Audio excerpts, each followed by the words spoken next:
নমস্কার দর্শক বন্ধুরা, ইমেজ বেঙ্গল হেলথ কেয়ার অনুষ্ঠানে আপনাদের সকলকে স্বাগত। দর্শক বন্ধুরা, আপনারা প্রায় প্রশ্ন করে থাকেন যে হাঁটুর বিভিন্ন সমস্যা নিয়ে।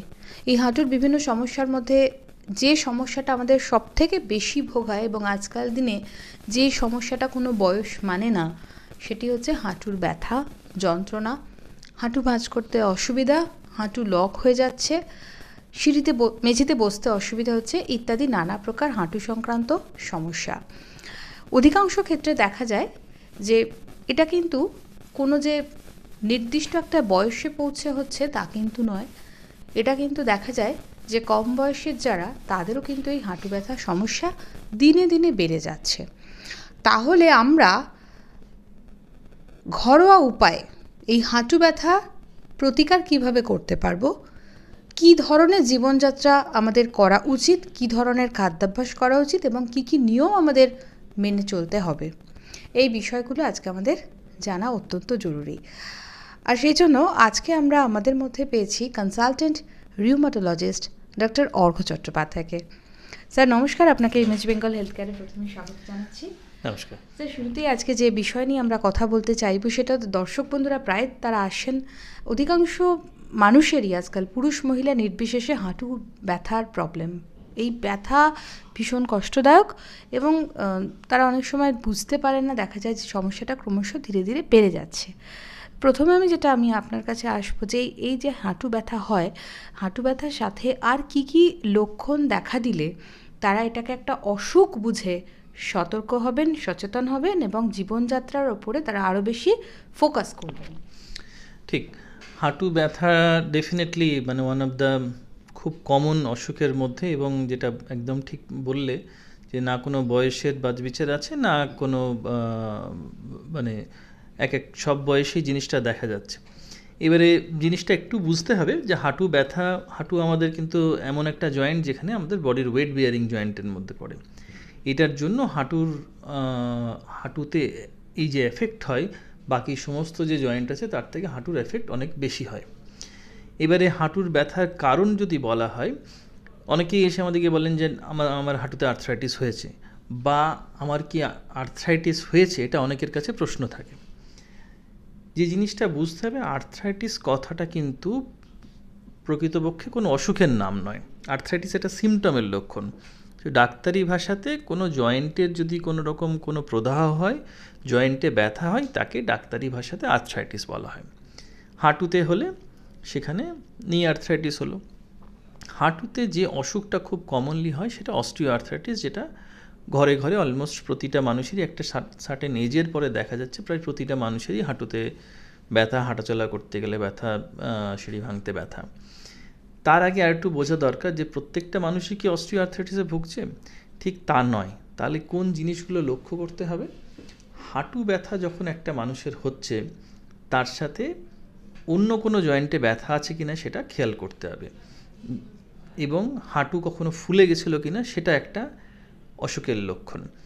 তার সাথে হাঁটু ব্যথার সাথে কারোর কোমরে ব্যথা আছে কিনা, গোড়ালিতে ব্যথা আছে কিনা, স্কিনে কোনো র্যাশ আছে কিনা, এইগুলো যদি হয়, এগুলো একটা অন্য ধরনের অসুখ।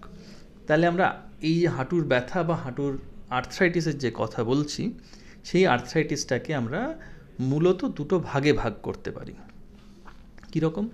এক ধরনের আর্থ্রাইটিস আছে যেগুলো হাঁটু অ্যাফেক্ট করে, যেগুলোকে ইনফ্লামেশনের জন্য বা অটোইমিউন ডিজিজের কারণে আর্থ্রাইটিস হয়। সেই আর্থ্রাইটিসগুলোতে হাঁটু কিন্তু বেশিরভাগ ক্ষেত্রে ফুলে যাবে। অনেকে বলে আমার হাঁটুতে জল জমে গেছিলো, আমার হাঁটুর থেকে জল বার করতে হয়েছিল। তো এই যে হাঁটু ফুলে যাচ্ছে বা হাঁটুতে জল জমে যাচ্ছে, এই জিনিসটা যদি হয় তাহলে সেটা একটা ইনফ্লামেশনের লক্ষণ। যদি ইনফ্লামেশন থাকে তাহলে সেটা অটোইমিউন ডিজিজের কারণে হওয়ার সম্ভাবনা খুবই বেশি। এবং এই অটোইমিউন ডিজিজের কারণে যখন হাঁটু অ্যাফেক্ট করছে, তার কিন্তু সত্যি অর্থে কোনো রকম কোনো বয়সের লিমিটেশন নেই। একদম ছোট্ট শিশুরও হতে পারে, 80, 90, 100 বছর মানুষেরও হতে পারে। তাহলে এই অটোইমিউন অসুখের জন্য হাঁটু এফেক্ট করছে কিনা সেটা বোঝার আর কি উপায়?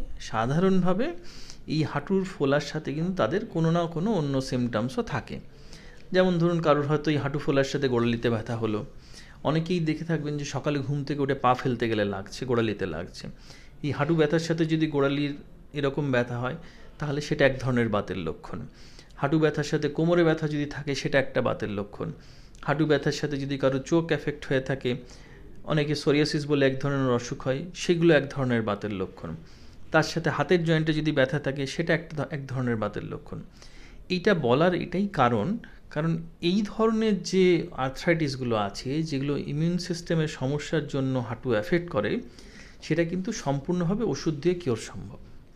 তো সেই জন্য ওই ডায়াগনোসিসটা প্রাথমিকভাবে খুব জরুরি, যে হাঁটুর যে ব্যথাটা হচ্ছে সেটা অটো ইমিউন কারণে, মানে ইমিউনোলজির সমস্যার জন্য হাঁটুর ফোলা ব্যথাটা হলো, নাকি জাস্ট ওয়্যার অ্যান্ড টিয়ারের জন্য হলো।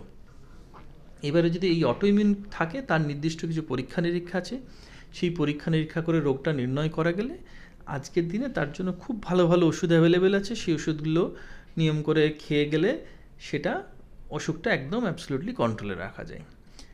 আরেকটা পার্ট অফ অসুখ যেটাকে আমরা বলা হয় ডিজেনারেটিভ অসুখ, যেখানে ইমিউন সিস্টেমের খুব ডাইরেক্ট রোল নেই, ইনডাইরেক্ট কিছু কিছু রোল আছে, কিন্তু মেজর পার্টটা হচ্ছে ওয়্যার অ্যান্ড টিয়ারের জন্য। সেটা কীরকম? সেটা ফোলা ব্যাপারটা নেই, যখন হাঁটাচলা করছে, সিঁড়ি ভাঙছে, তখন ব্যথাটা হচ্ছে। ইমিউন মিডিয়েটেড কারণে যখন ব্যথা ফোলাটা হচ্ছে, মানুষ প্রাথমিকভাবে শুরুতে কমপ্লেনটা ঠিক অন্যরকম থাকবে, বলবে যে যখন রেস্ট করছে, সকালে ঘুম থেকে উঠছে, তখন যেন পাটা একদম ভার হয়ে থাকছে, চলাফেরা করতে পারছে না, কিছুক্ষণ চলাফেরা করলে আস্তে আস্তে পাটা ফ্রি হচ্ছে। এইটা হচ্ছে ইনফ্লামেশনের লক্ষণ। আর যখন ইনফ্লামেশন নেই, শুধু ড্যামেজের জন্য হচ্ছে, তখন যখনই হাঁটবে, যত বেশি হাঁটবে তত ব্যথাটা বাড়তে থাকবে। সিঁড়ি ভাঙতে গেলে ব্যথাটা বাড়ছে, হাঁটু মুড়ে বসলে ব্যথাটা বাড়ছে, নিচে বসলে উঠতে পারছে না, উঠতে গেলে ব্যথা লাগছে। এইগুলো ওয়্যার অ্যান্ড টিয়ারের লক্ষণ। ওয়্যার অ্যান্ড টিয়ারের জন্য কিন্তু মেজর পার্ট অফ ট্রিটমেন্ট হচ্ছে এক্সারসাইজ। এবারে প্রথমে তাহলে যেটা জরুরি, অসুখটা নির্ণয় করা, যে কোন কম্পোনেন্টের জন্য, কোন কারণের জন্য হাঁটুটা আমার এফেক্টেড। এক্সারসাইজ কিন্তু প্রতিটা ক্ষেত্রেই কাজে লাগবে। অটোইমিউন ডিজিজের জন্য যেমন ওষুধপত্রের একটা বিশাল রোল আছে, এক্সারসাইজটা তার সাথে সাপোর্ট করবে। ওয়্যার অ্যান্ড টিয়ারের ক্ষেত্রে কিন্তু এক্সারসাইজটাই মেন ওষুধ, যেটা আমাদের বেশিরভাগ ক্ষেত্রে ভুল হয়। যখন বয়স্ক মানুষদের, এই যাদের হাঁটুর ব্যথা, অলমোস্ট বেশিরভাগ মানুষই হাঁটুর ব্যথায় ভুগছেন বয়স্ক মানুষরা, তারা কি করছেন, তাদেরকে যা কোথাও দেখাচ্ছেন, একটা অ্যাডভাইস করা হলো যে এক্সারসাইজ করবেন, সঙ্গে হয়তো দুটো ওষুধ থাকলো। মানুষ সবসময় ওষুধটাকে বেশি পছন্দ করছেন, ও ভাবছে যদি ওষুধটা খেলে আমার অসুখটা সেরে যাবে। কিন্তু একটা জিনিস বুঝতে হবে, বয়সজনিত কারণে যখন এই যে হাঁটুর ড্যামেজ হচ্ছে, যেটাকে অস্টিও আর্থ্রাইটিস বলা হয়, সেই অস্টিও আর্থ্রাইটিসে প্র্যাকটিক্যালি কী হয়, কার্টিলেজগুলো আস্তে আস্তে ড্যামেজ হয়ে যায়। কার্টিলেজগুলো ড্যামেজ হয়ে গেলে তখন বোনসের মধ্যে ঘষা লেগে একটা পেনের সিস্টেম তৈরি হয়। সেটা কারোর বেশি হতে পারে, যদি কারোর কোনো কারণে হাঁটুতে ছোটোবেলায় চোট লেগে থাকে, খেলতে গিয়ে চোট লাগলো, কখনো লিগামেন্ট ইনজুরি হলো, কখনো কার্টিলেজ টিয়ার হলো, এইগুলো হলে সেগুলো আরও প্রিম্যাচুরালি জিনিসগুলো দেখা যায়। এবারে যখন একটা এক্সরে করা হয়, তখন সেই এক্সরেতে অস্টিওআর্থ্রাইটিস কী দেখে বলা হয় যে দুটো হাড়ের মাঝে গ্যাপটা কমে গেছে। অনেকে ভুল করে বলেন, ডাক্তার আমার গ্যাপটা বেড়ে গেছে। গ্যাপ বেড়ে যায় না, দুটো হাড়ের মধ্যে গ্যাপটা এক্সরেতে দেখা যায় কমে গেছে। কীভাবে কমে যায়? কারণ ওই দুটো হাড়ের মাঝে একটা করে কার্টিলেজ থাকে। যখন কার্টিলেজটা ড্যামেজ হয়ে যাচ্ছে, তখন বোনসগুলো ডাইরেক্টলি চলে আসছে বলে এক্সরেতে দেখা যাচ্ছে যে হাড়ে হাড়ে ঘষা খাচ্ছে। পৃথিবীতে কোনো ওষুধ নেই যে ওষুধ ওই গ্যাপটাকে আবার বাড়িয়ে দিতে পারবে। তাহলে কিভাবে বাড়ানো যাবে? দুটো মেন উপায়। একটা হচ্ছে, এটা তো ওয়েট বিয়ারিং জয়েন্ট, যখন একটা মানুষ দাঁড়াচ্ছে, হাঁটাচলা করলে ব্যথাটা বাড়ছে কেন? তখন বডির ওয়েটটা হাঁটুর উপর পড়ছে বলে। তাহলে আমার ওপরের পার্টের ওয়েট যত আমি কমাতে পারবো, তত আমার নিয়ের উপর প্রেশার কম পড়বে। যত প্রেশার কম পড়বে, তত লং টার্মে ড্যামেজটা কম হবে। সেকেন্ড কী করে করতে পারি, সেটা হচ্ছে পায়ের থাইয়ের যে মাসেলগুলো আছে, সেই মাসেলের স্ট্রেংথ যত ভালো থাকবে, তত ওখানে ঘষাটা কম খাবে। তাহলে এইটা একটা স্পেসিফিক এক্সারসাইজ, যার নাম কোয়াড্রিসেপস এক্সারসাইজ। এই কোয়াড্রিসেপস এক্সারসাইজ যে যত ভালোভাবে, যত রিলিজিয়াসলি করবে, যত রেগুলার টার্মে করবে, সে তত বেশি উপকার পাবে। প্র্যাকটিক্যালি আহামরি কোনো ওষুধ নেই অস্টিও আর্থ্রাইটিসের জন্য যে খেলে রাতারাতি জিনিসটা রিকভার হয়ে যাবে। মানুষ ঠিক উল্টো করেন, এক্সারসাইজটা শুরু করলেন, ওষুধটা শুরু করলেন, যেই কিছুটা বেটার ফিল করলেন, আস্তে আস্তে এক্সারসাইজটা বন্ধ করে দিলেন, তখন আর তার টাইম হচ্ছে না। কারণ সে ভাবছে এখন তো ঠিকই আছে, এক্সারসাইজটা করে, মানে এক্সারসাইজটা যে একটা ওষুধ হতে পারে, সেই কনসেপ্টটা মানুষকে বুঝতে হবে যে অস্টিও আর্থ্রাইটিসের ক্ষেত্রে এক্সারসাইজটা একটা ওষুধ। তাহলে অস্টিওআর্থ্রাইটিসের ক্ষেত্রে এক্সারসাইজটা একদম রেগুলার বেসিসে করতে হবে এবং সেটা যত বেশি করা যাবে তত লং টার্মে ভালো থাকা যাবে। সেখানে ওষুধের রোল খুব কম। এবারে খাওয়া দাওয়ার ব্যাপারে যদি কথা বলা হয়, নির্দিষ্ট কোনো খাবার নেই যেটা আপনার এই মানে হাঁটুর ব্যথা বা হাঁটুর এই জিনিসগুলোকে প্রেসিপিটেট করে। ওভারঅল ডায়েটটাকে এমন রাখতে হবে যাতে ওজনটা না বেড়ে যায়। ওয়েট যত ওয়েল কন্ট্রোল থাকবে তত নিয়ের ওপর প্রেশার পড়বে বেশি এবং তত লং টার্মে ড্যামেজ কম হবে। এইসব অসুখ হলে আমরা প্র্যাকটিক্যালি অ্যাডভাইস করি যে সিঁড়ি যত কম ভাঙবেন, হাঁটু মুড়ে যত কম বসবেন তত বেটার। কারণ আমরা যখন সিঁড়ি চড়ি তখন আমরা একটা পায়ের উপর পুরো বডির ভারটা পড়ে। এই বডির ভারটা পড়ার জন্য সেখানে ড্যামেজটা অনেক বেশি হয়। তাহলে ওইটুকু সময়ের মধ্যেই কিন্তু অনেকখানি বারবার ওই একটা পায়ের উপর বডির প্রেশারটা পড়ার জন্য পেনটা অ্যাগ্রাভেট করে যায়। যখন হাঁটুটা মুড়ে বসে তখন কি হয়, অলরেডি কার্টিলেজটা নেই, হাড়ে হাড়ে ঘষা খাচ্ছে, সেটাকে যত আপনি এরকম মুড়বেন তত সেটা একটা ফ্রিকশনাল ফোর্স ওখানে তৈরি হচ্ছে, তাহলে সেখানে পেনগুলো অ্যাগ্রাভেট হচ্ছে। সেই জন্য নিচে বসতেও অ্যাভয়েড করতে বলা হয়, কারণ নিচে বসলে যে পরিমাণ প্রেশার দিয়ে উঠতে হয় তাতে হাঁটুতে অনেকখানি প্রেশার পড়ে। এই প্রেশার পড়ার জন্য আবার কিছুটা ড্যামেজ ওখানে লোকালি হয়ে যায়, যার জন্য এটা বারবার করলে তখন সেই জিনিসগুলো প্র্যাকটিক্যালি যত দিন যাবে তত খারাপ হতে থাকবে। তখন রিপ্লেসমেন্টের জায়গায় জিনিসটা চলে যাবে। রিপ্লেসমেন্ট যদি কেউ না করতে চান তাহলে regular exercise is a must. Regular exercise করলে মোস্ট অফ দ্য লোক ভালো থাকেন।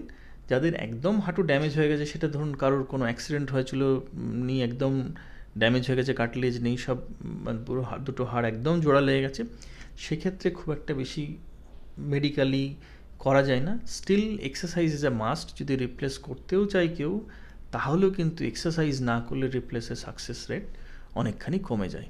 কারণ রিপ্লেস যে পার্টটা করে দেবে আপনাকে, বনি পার্টটা রিপ্লেস করে দেবে, আপনার মাসেলটাকে রিপ্লেস করে দিতে পারবে না।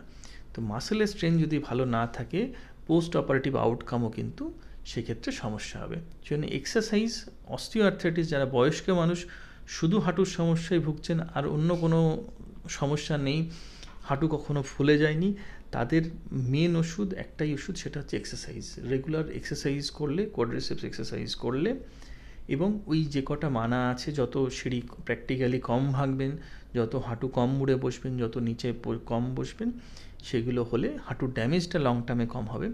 একবারে এক ধাক্কা এগুলো কিছু বুঝতে পারবেন, এগুলো বারবার করতে করতে আস্তে আস্তে ড্যামেজগুলো জোড়া হতে থাকে। তখন 2 বছর, 4 বছর, 5 বছর পরে তখন গিয়ে সমস্যাটা বাড়াবাড়ি হয়।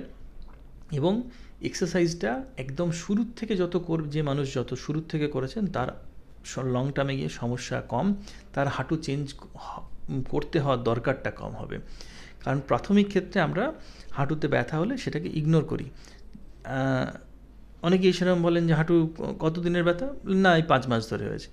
হাঁটুর এক্সরে দেখলেন যে একদম জোড়া লেগে গেছে। এই জিনিস কিন্তু 5 মাসে হতে পারে না, সে তার 5-6 বছর ধরে জিনিসটা চলছে, তিনি বলেছেন ঠিক আছে ওইটুকু তো ব্যথা আছে, ওটা নিয়ে আমি চালিয়ে যাবো, ওটা আমার কোনো অসুবিধা। যখন একদম অসুবিধা, হাঁটাচলা করতে পারছেন না, তখন তার মনে হলো না এবারে একটা মেডিকেল অ্যাডভাইস চেক করা দরকার। যদি কাউকে দেখাতেও না চান, এক্সারসাইজটা তখন থেকেই শুরু করতে হবে যবে থেকে আপনি প্রথমবার ফিল করছেন যে না, সিঁড়ি ভাঙতে গেলে আমার হাঁটুতে একটু অসুবিধা মনে হচ্ছে, অনেকক্ষণ হাঁটাচলা করতে গেলে আমার মনে হচ্ছে যেন হাঁটুটাতে ব্যথা হচ্ছে, তখন থেকেই এক্সারসাইজটা শুরু করতে হবে।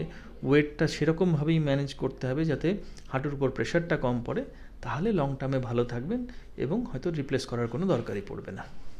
অনেক ক্ষেত্রে দেখা যায় যে যাদের ব্যথা পায় তারা এক্সারসাইজ করতে একটু ভয় পায়, যে ভীষণ পায়ে লাগছে, এই ব্যথা নিয়ে কিভাবে এক্সারসাইজ করব, এটা একটা স্বাভাবিক তাদের পরিস্থিতি।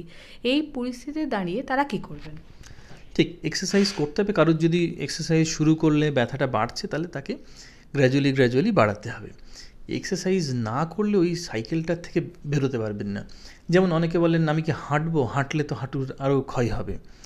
এইটা একটা অদ্ভুত ভিসিয়াস সাইকেল। একটা মানুষ যদি না হাঁটে, অন্তত বাঙালির যা খাদ্যাভ্যাস, তাতে আপনি যতই ডায়েট চার্ট বানিয়ে দিন, উনি কিছুদিন পরেই আবার সেই নিজের পুরনো খাবার চার্টে ফেরত চলে যাবেন। তাহলে যে জিনিসটা রেগুলার মেনটেন করা যেতে পারে, আপনার ওয়েট লস করার দুটোই উপায়। এক হচ্ছে আপনার ইনটেক কম, নাহলে আপনি খরচা করুন। খরচা কীভাবে হবে? হেঁটে ছাড়া আর কোনো উপায় নেই। তাহলে না হাঁটলেই আপনার ওজন বাড়বে, যত ওজন বাড়বে তত নিয়ের উপর প্রেশার বাড়বে, যত প্রেশার বাড়বে তত নি ড্যামেজ হবে, তত ব্যথা বাড়বে, তত কম হাঁটবেন, তত ওজন, এই একটা ভিসিয়াস সাইকেলের মধ্যে পড়ে যাবেন। সো প্রথম দিকে কষ্ট হলেও অল্প অল্প করে হাঁটা শুরু করতে হবে, অল্প অল্প করে এক্সারসাইজ শুরু করতে হবে। সেজন্য যারা পেশেন্ট, যাদের বেশি মানে সমস্যা বেশি থাকে, আমি তাদেরকে বলি আপনি 5 মিনিট করে পারলেও হাঁটুন।